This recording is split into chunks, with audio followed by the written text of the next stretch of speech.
नमस्कार। Vision IAS के news today के इस अंक में आप सभी का स्वागत है। इस अंक में हम आपके लिए लेकर आए हैं यूपीएससी परीक्षा की दृष्टि से महत्वपूर्ण कुछ अहम खबरें। इस अंक के साथ मैं हूं दिव्या तोमर। आइए सबसे पहले बात करते हैं इस अंक की खास खबरों के बारे में। केंद्रीय बजट में एक कुशल और सुरक्षित वैकल्पिक परिवहन नेटवर्क पर्वतमाला की घोषणा की गई। स्वास्थ्य और परिवार कल्याण मंत्रालय ने गहन मिशन इंद्रधनुष 4.0 की शुरुआत की। कृषि और प्रसंस्कृत खाद्य उत्पाद निर्यात विकास प्राधिकरण एपीडा ने जैविक उत्पाद प्रमाणन प्रक्रिया में कई दोषों को रेखांकित किया।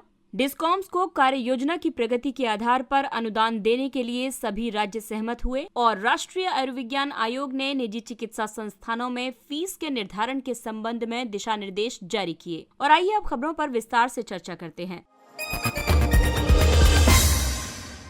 इस अंक की पहली खबर पेपर 1 के टॉपिक परिवहन क्षेत्र से है। इस वर्ष के केंद्रीय बजट में एक कुशल और सुरक्षित वैकल्पिक परिवहन नेटवर्क पर्वतमाला की घोषणा की गई है। केंद्रीय वित्त मंत्री ने वर्ष 2022-23 के केंद्रीय बजट में राष्ट्रीय रोपवे विकास कार्यक्रम पर्वतमाला की घोषणा की थी। ये कार्यक्रम दुर्गम पहाड़ी क्षेत्रों में पारंपरिक सड़कों के स्थान पर एक बेहतर और पारिस्थितिक रूप से संधारणीय विकल्प प्रदान करेगा। ये कार्यक्रम पर्यटन को बढ़ावा देगा। इसके अलावा ये यात्रियों के लिए संपर्क और सुविधाओं में सुधार पर भी केंद्रित होगा। ये कार्यक्रम फिलहाल उत्तराखंड, हिमाचल प्रदेश, मणिपुर, जम्मू और कश्मीर तथा अन्य पूर्वोत्तर राज्यों में शुरू किया जा रहा है। आपको बता दें कि फरवरी 2021 में भारत सरकार कार्य आवंटन नियम 1961 में संशोधन किया गया था। ये संशोधन सड़क परिवहन और राजमार्ग मंत्रालय को रोपवे और वैकल्पिक परिवहन के विकास कार्यों की देखरेख करने में सक्षम बनाता है। दरअसल रोपवे के बुनियादी ढांचे को संचालित करने के लिए कई प्रमुख कारक हैं, क्योंकि रोपवे परियोजनाओं में भूमि अधिग्रहण की लागत कम होती है। ये परिवहन का तीव्र विकल्प है। ये पर्यावरण के भी अनुकूल है, क्योंकि इससे धूल आदि जैसे प्रदूषक उत्पन्न नहीं होते हैं। इसके अलावा रोपवे परिवहन साधन प्रति घंटे 6000 से 8000 यात्रियों को ले जा सकते हैं और ये लास्ट माइल कनेक्टिविटी होती है। रोपवे के कई लाभ हैं। ये दुर्गम या चुनौतीपूर्ण या संवेदनशील क्षेत्रों के लिए एक आदर्श विकल्प है। रोपवे में कई कारें होती हैं। वे केवल एक एकल पावर प्लांट और ड्राइव तंत्र द्वारा संचालित होती हैं। ये निर्माण और रखरखाव लागत दोनों को कम करता है। रोपवे से कई प्रकार की सामग्री का एक साथ परिवहन किया जा सकता है। रोपवे और केबल वे बड़ी ढलानों और ऊंचाई वाले क्षेत्रों में कार्यशील हैं।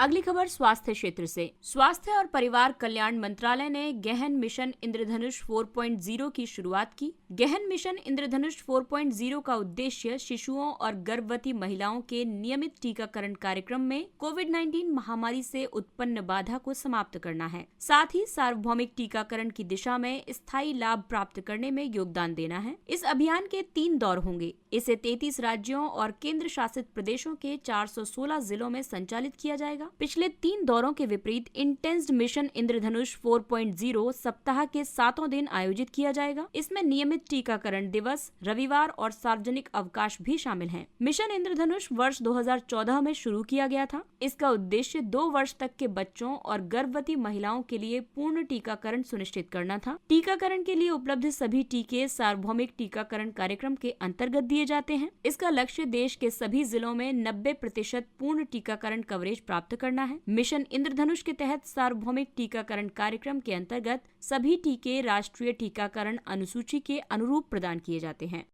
सार्वभौमिक टीकाकरण कार्यक्रम 12 जानलेवा बीमारियों के विरुद्ध निशुल्क टीके प्रदान करता है। इनमें क्षय रोग यानी टीबी, डिप्थीरिया, काली खांसी, tetanus, polio, hepatitis B, haemophilus influenza type B के कारण मेनिंजाइटिस और निमोनिया, खसरा, रुबेला, जापानी इंसेफेलाइटिस तथा रोटावायरस डायरिया शामिल हैं। रूबेला, जापानी इंसेफेलाइटिस और रोटावायरस टीके चुनिंदा राज्यों और जिलों में लगाए जाते हैं। गहन मिशन इंद्रधनुष के 3 चरण रहे। गहन मिशन इंद्रधनुष को वर्ष 2017 में आरंभ किया गया था। इसे 2 वर्ष तक के उस प्रत्येक बच्चे और उन सभी गर्भवती महिलाओं पर लक्षित किया गया था जो सार्वभौमिक टीकाकरण कार्यक्रम के अंतर्गत शामिल नहीं हो पाए थे। गहन मिशन इंद्रधनुष 2.0 को वर्ष 2019 में आरंभ किया गया था। इसका उद्देश्य टीकों से वंचित रह गए लोगों तक सभी उपलब्ध टीकों को पहुंचाना था। इसके अलावा ये मिशन चिन्हित जिलों और ब्लॉक्स में बच्चों और गर्भवती महिलाओं के टीकाकरण में तेजी लाने पर भी केंद्रित था। गहन मिशन इंद्रधनुष 3.0 को फरवरी 2021 में शुरू किया गया था। इस चरण में उन बच्चों और गर्भवती महिलाओं पर ध्यान केंद्रित किया गया था जिनका कोविड-19 महामारी के दौरान टीकाकरण नहीं हो सका था।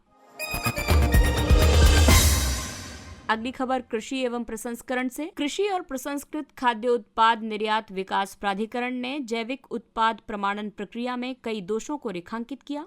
एपिडा ने जैविक उत्पादों को प्रमाणित करने वाली एक फर्म की मान्यता को निलंबित कर दिया है। एपिडा ने ये कार्रवाई प्रमाणन प्रक्रिया में राष्ट्रीय विनियमों का उल्लंघन किए जाने की वजह से की है। इस फर्म को किसानों को बिना सूचित किए उत्पाद को प्रमाणित किए जाने और यूरिया के उपयोग जैसे उल्लंघनों का दोषी पाया गया है। साथ ही बांग्लादेश जैसे आयातक देशों ने भी कुछ शिकायतें की हैं। जैविक प्रमाणीकरण एक प्रक्रिया आधारित प्रमाणन है। ये जैविक खाद्य एवं अन्य जैविक कृषि उत्पादों पर केंद्रित है। इसमें आमतौर पर उत्पादन, भंडारण, प्रसंस्करण, पैकेजिंग और शिपिंग के लिए उत्पादन मानकों का एक सेट होता है। इन मानकों के तहत सिंथेटिक केमिकल इनपुट्स और आनुवंशिक रूप से संशोधित जीवों का उपयोग नहीं किया जा सकता। इसके अलावा कई वर्षों से रसायनों के उपयोग से मुक्त कृषि भूमि पर ही उत्पादन किया जा सकता है। जैविक उत्पादों को अन्य गैर प्रमाणित उत्पादों से अलग रखना इसमें अनिवार्य किया गया है। इसके अलावा इन मानकों के तहत समय समय पर उत्पादन स्थल का निरीक्षण किया जाता है।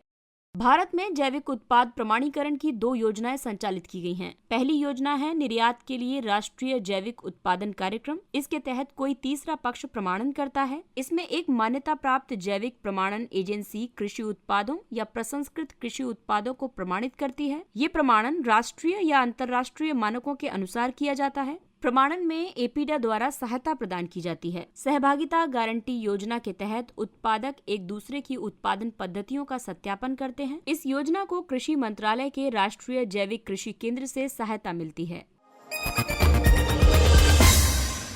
अगली खबर ऊर्जा क्षेत्र से। सभी राज्य डिस्कॉम्स को कार्य योजना की प्रगति के आधार पर अनुदान देने के लिए सहमत हुए। अधिकांश राज्यों और केंद्र शासित प्रदेशों में विद्युत वितरण कंपनियों ने अपनी सुधार योजनाएं प्रस्तुत की थी। ये योजनाएं पुनरुत्थान वितरण क्षेत्र योजना के तहत पेश की गई थी। सरकार इस वित्तीय वर्ष के अंत तक सभी योजनाओं को मंजूरी दे सकती है। ये स्वीकृति योजना संबंधी दिशा निर्देशों के मुताबिक होगी। पुनरुत्थान वितरण क्षेत्र योजना विद्युत मंत्रालय ने आरंभ की है। ये एक सुधार आधारित और परिणाम से जुड़ी हुई योजना है। पुनरुत्थान वितरण क्षेत्र योजना यानी revamped distribution sector scheme RDSS के उद्देश्य हैं डिस्कॉम्स में समग्र तकनीकी और वाणिज्यिक हानि को 12 से 15% तक कम करना, वित्त वर्ष 2025 तक विद्युत आपूर्ति की औसत लागत और प्राप्त औसत राजस्व के बीच के अंतर को शून्य करना। विद्युत वितरण को भारत के विद्युत क्षेत्र की कमजोर कड़ी कहा जाता है। इसलिए RDSS ने वितरण क्षेत्र से जुड़ी समस्याओं को दूर करने के लिए पिछली योजनाओं से मिली सीख को शामिल किया था।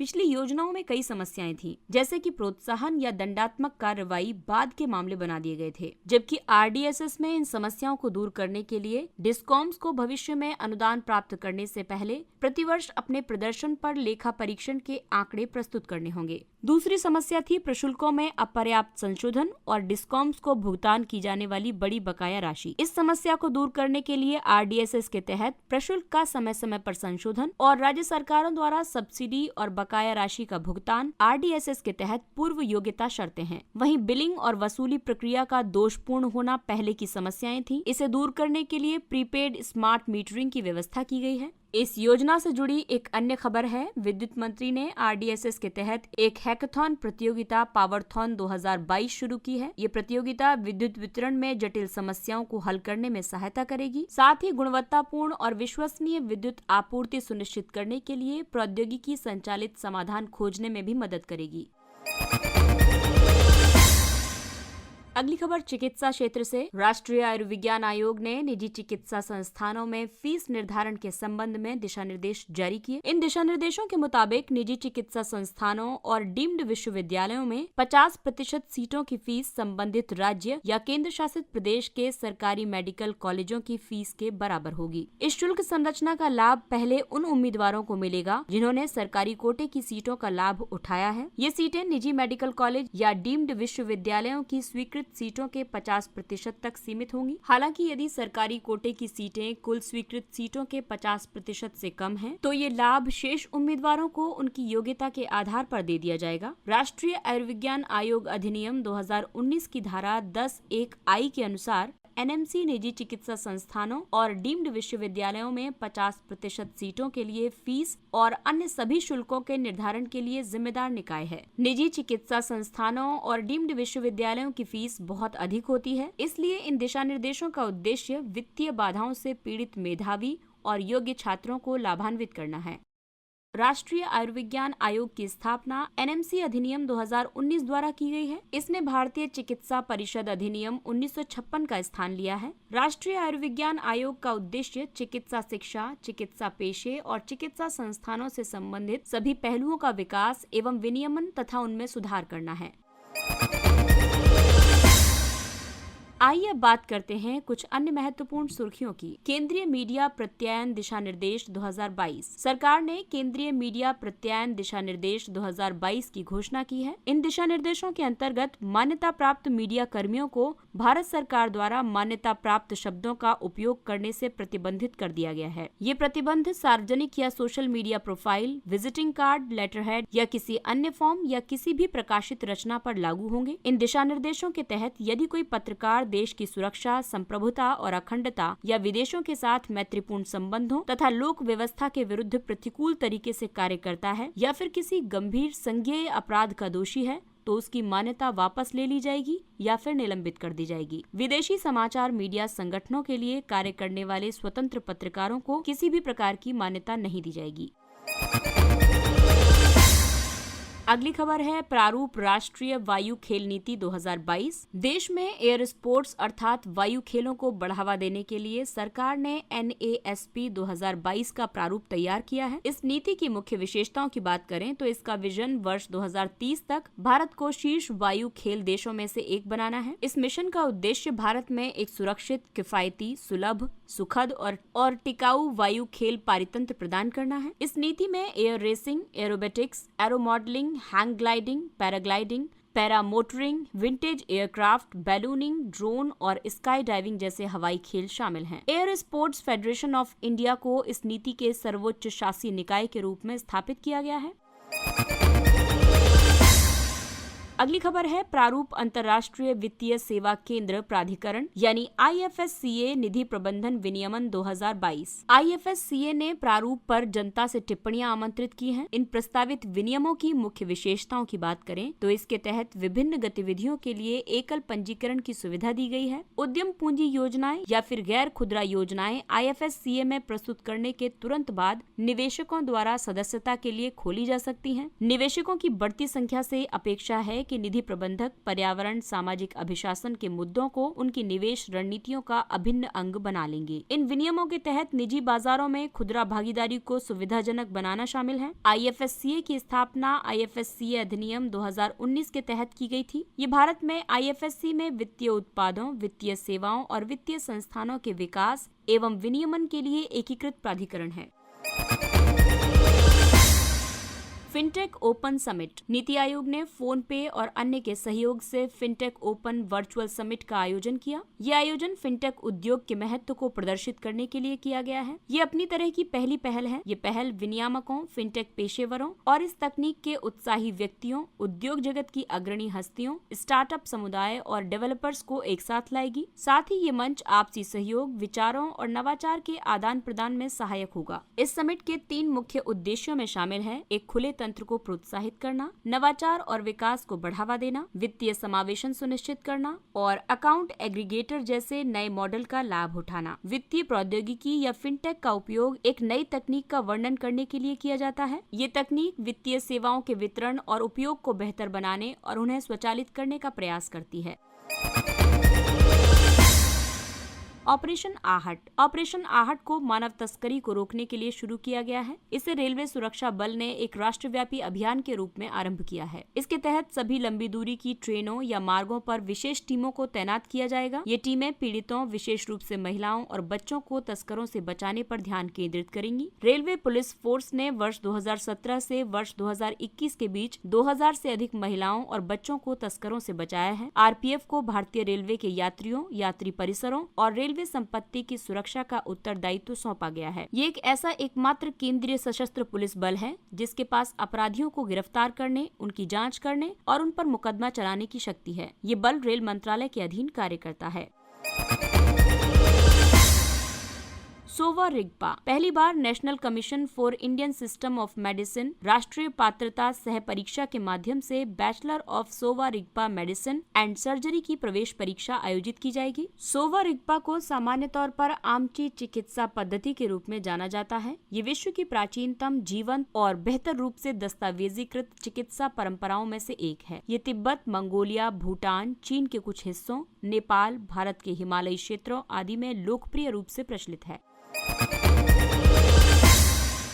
और आइए बात करते हैं सुर्खियों में रहे स्थान के बारे में। शेषाचलम वन। ये वन आंध्र प्रदेश के पूर्वी घाट में स्थित है। ये वन पश्चिम और उत्तर पश्चिम में रॉयल सीमा उच्च भूमि और उत्तर पूर्व में नांदल घाटी, जो कि कुंदरू नदी पर निर्मित है, इससे घिरे हुए हैं। इनका सामान्य विस्तार पूर्व से दक्षिण पूर्व की ओर है। इसमें 7 पर्वत शिखर शामिल हैं। ये शिखर आदिशेष नाग के 7 फनों को दर्शाते हैं। इस कारण इन वनों का नाम शेषाचलम वन पड़ा है। ये क्षेत्र यहाँ पाए जाने वाले लाल चंदन के वृक्षों के लिए भी प्रसिद्ध है। यहाँ शेषाचलम बायोस्फीयर रिजर्व स्थित है। कामेंग नदी, ये ब्रह्मपुत्र नदी की एक प्रमुख सहायक नदी है। ये नदी अरुणाचल प्रदेश के पूर्वी कामेंग जिले में प्रवाहित होती है। इस नदी को असम में जिया भरेली भी कहा जाता है। ये नेगी कांगसांग पर्वत के पास स्थित एक हिमनद झील से निकलती है। कांगसांग अरुणाचल प्रदेश के सबसे ऊंचे पर्वतों में से एक है। ये नदी पूर्वी कामेंग और पश्चिमी कामेंग जिलों के बीच की सीमा बनाती है। साथ ही ये पश्चिम में सेसा और ईगल नेस्ट अभ्यारण्य तथा पूर्व में पके टाइगर रिजर्व के बीच की सीमा भी बनाती है। इसकी अन्य सहायक नदियां हैं टिप्पी नाला, तेंगा, बिचोम और दिरंगचू। और आइए बात करते हैं सुर्खियों में रहे व्यक्तित्व के बारे में। शचींद्रनाथ सान्याल। शचींद्रनाथ सान्याल ने रासबिहारी बोस के साथ वायसराय हार्डिंग पर हमला किया था। ये हमला वायसराय के नई राजधानी दिल्ली में प्रवेश करते समय किया गया था। शचींद्र सान्याल गदर षड्यंत्र में शामिल थे। इसकी वजह से उन्हें अंडमान और निकोबार की सेलुलर जेल में भेज दिया गया था। वहाँ उन्होंने अपनी प्रसिद्ध पुस्तक बंदी जीवन, अ लाइफ ऑफ कैप्टिविटी 1922 लिखी थी। शचींद्रनाथ सान्याल, राम प्रसाद बिस्मिल और अन्य क्रांतिकारियों ने मिलकर वर्ष 1924 में HRA यानी हिंदुस्तान रिपब्लिकन एसोसिएशन की स्थापना की थी। वो HRA के घोषणा पत्र के लेखक थे। इस घोषणा पत्र का शीर्षक द रिवॉल्यूशनरी था। वो काकोरी षड्यंत्र में भी शामिल थे। सान्याल को चंद्रशेखर आजाद और भगत सिंह जैसे क्रांतिकारियों के मार्गदर्शक के रूप में भी जाना जाता है। सान्याल को उनके स्वतंत्र विचारों और आदर्शों के लिए जाना जाता है। शचींद्रनाथ सान्याल ने क्रांतिकारी हिंसा को भारत में ब्रिटिश राज को समाप्त करने के साधन के रूप में वर्णित किया था। इसके साथ ही ये अंक समाप्त होता है। अगले अंक में फिर मुलाकात होगी कुछ अन्य महत्वपूर्ण खबरों के साथ। तब तक अपना ख्याल रखिए, सुरक्षित दूरी बनाए रखिए, मास्क पहनिए, हाथ और चेहरा साफ रखिए, क्योंकि अभी कोरोना पूरी तरह से गया नहीं है, इसलिए अपना और अपनों का विशेष ख्याल रखिए। इसी अपील के साथ विजन IAS की पूरी टीम आपसे इजाजत लेती है। नमस्कार।